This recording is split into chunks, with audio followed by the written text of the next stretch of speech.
Parce que ce que tu regardes a la possibilité de communiquer une vision. Faites des joies. Donc quand tu es en train de regarder Novelas, la vision qui va se communiquer, comment tromper ton mari, comment sortir avec la femme de ton voisin, comment faire les faux trucs. C'est la vision que la présence de communiquer. Pourquoi? Tu vois quelqu'un qui vient à l'église, mais qui peut tromper sa femme, ça ne lui dit rien parce que Novelas lui a dit que c'est bon. Faites des joies. Vous comprenez? Donc faites attention à la connaissance que vous mettez en vous. Alors, suis-je né pour être riche ou pour être pauvre? Après tout ce que je viens de dire, oui, tu es né pour être dans l'abondance. Mais cela ne tombera pas du ciel. Sans discipline, sans foi, sans obéissance, sans action. Je répète, tu es né pour être dans l'abondance, mais cela ne tombera pas du ciel.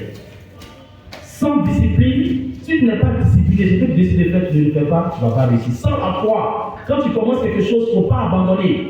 Même si tu es tombé, relève-toi. Apocalypse chapitre 2, verset 5. Souviens-toi de là où tu es tombé, relève-toi et continue ta route. Sans obéissance. Philippiens chapitre 2, verset 9. Christ s'est fait obéissance jusqu'à mourir sur la croix. C'est pourquoi Dieu l'a élevé au-dessus de tout nom. Afin qu'au nom de Jésus, tous genoux fléchissent dans les cieux, sur la terre, sous la terre, et tout l'homme proclame que Jésus-Christ est Seigneur à la gloire de Dieu le Père. Bien aimé, si tu veux devenir riche et dans l'abondance, il faut être obéissant au principe de Dieu. Il faut être obéissant au principe économique. Il faut être obéissant au principe de l'argent. Il faut être obéissant. Il ne faut pas manger le noyau. Il faut épargner. Il faut multiplier tes sources de revenus. Si tu fais cabine, vends un peu de lotus à côté. Après lotus, vends un peu de l'eau à côté. Après de l'eau, vends un peu de gaufre d'eau à côté. Économise ton argent. Un jour, mets une pinasse sur l'eau ici à Jamy. Crée ton cœur. Toujours, c'est dans pinasse des autres, toi tu montes. On te parle mal même, tu ne veux rien dire. On te pousse souvent même, tu es tombé. Pinasse, c'est combien? Ça va me dire trop 600 000. Ça va là? 600 000 ou bien 1 million. Ici, là, vous ne pouvez pas avoir 1 million. 1 million, c'est ça, vous ne pouvez pas avoir. Les chrétiens, on ne peut pas créer notre cœur. On ne peut pas créer notre ligne. 10 personnes, 150 000, 150 000, avec 1 million 500 000. On met une place. Combien de gens viennent ici par jour?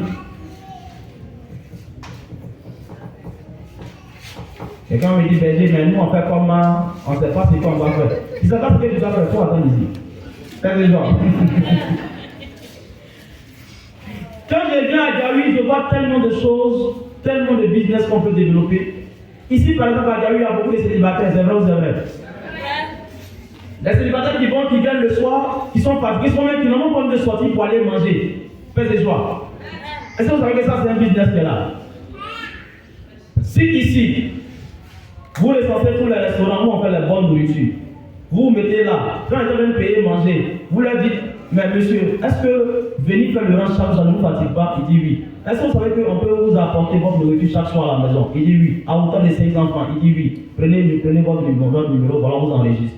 Vous allez vous passer votre commande, on envoie votre nourriture chez vous à telle heure.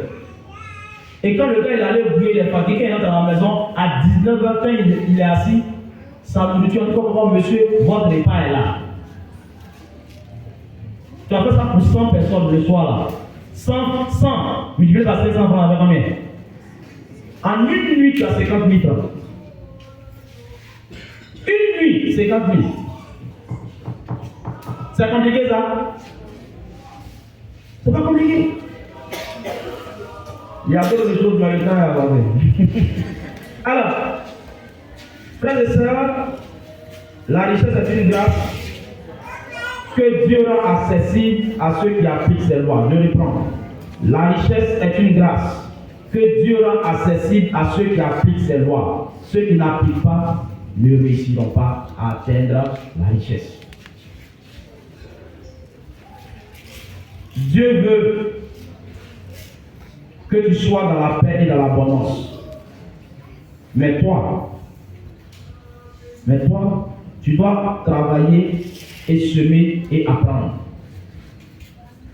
Dieu veut que tu sois dans l'abondance et le succès, mais toi, ton rôle, c'est d'apprendre, de travailler, de semer dans la foi. Dieu veut te donner les clés du succès, mais toi, tu dois marcher selon sa parole. Dieu veut briser la pauvreté dans ta famille, mais toi, tu dois renouveler ton intelligence et ta sagesse. Romains chapitre 12, verset 2. Bien-aimé, tu n'es pas né pour être pauvre, tu es né pour récolter la gloire de Dieu. Et la gloire de Dieu, c'est l'homme debout, comme le dit Saint Irénée de Lyon.